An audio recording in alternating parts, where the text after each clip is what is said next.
Hi, I'm Coach KD. This video will explain the cover 2 defense using cornerback squat technique. I will also explain how to use squat techniques. The feature of the cover 2 defense is that the under zone is reinforced, and the deep zone is weakened. Here, using the squat technique, you can make the deep zone stronger by keeping the advantages of the under zone. I will explain cover 2 defense alignment and assignment. The outside linebacker is located inside of the number 2 receiver, so the first goal is to shut off the route to the inside of the number 2 receiver. The safety is located above the hash mark of the field, and if it is a hash left or a right, you can move about 3 yards to the narrow side.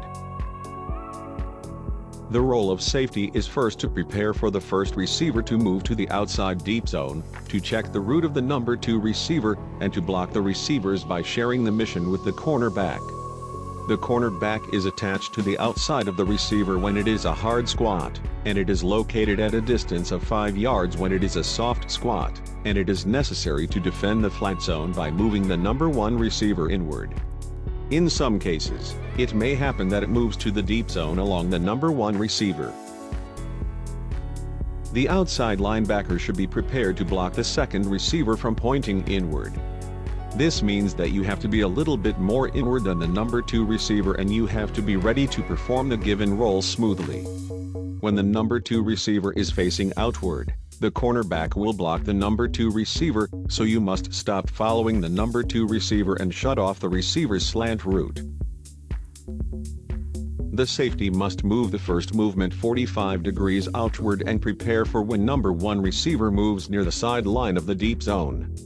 If you are prepared enough, you should look at the number 1 receiver and number 2 receiver at the same time and judge the situation with the back pedal. The cornerback must contact the outside shoulder of number 1 receiver and check the path of number 2 receiver after contact to determine if it should stay in the flat zone or follow the receiver.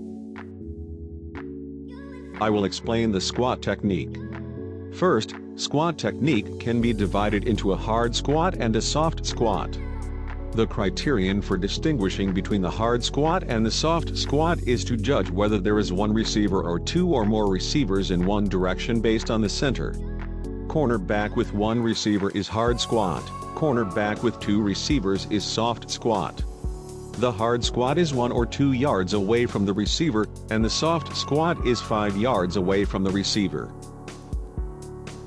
I will explain some important points in the squat technique. The purpose of the squat technique is to keep the flat zone smooth while defending the pass that the quick timing is done. There are things that are essential for this.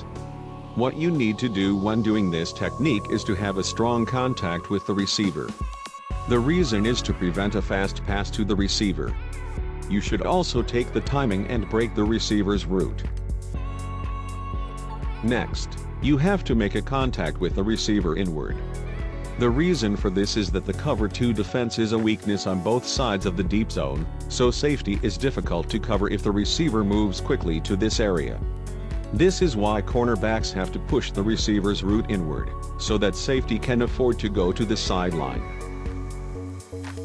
One thing to watch out for when squat technique is that you should not step back until cornerback contacts number 1 receiver. If the cornerback moves backward, it will give you a space to allow a fast timing pass for the purpose of squat techniques, so you should contact the receiver without backing away. To move the receiver inward, you must touch the outer shoulder of the receiver, so move it to a position that allows you to contact the outer shoulder using the shuffle steps to the left and right depending on the direction in which the receiver is moving.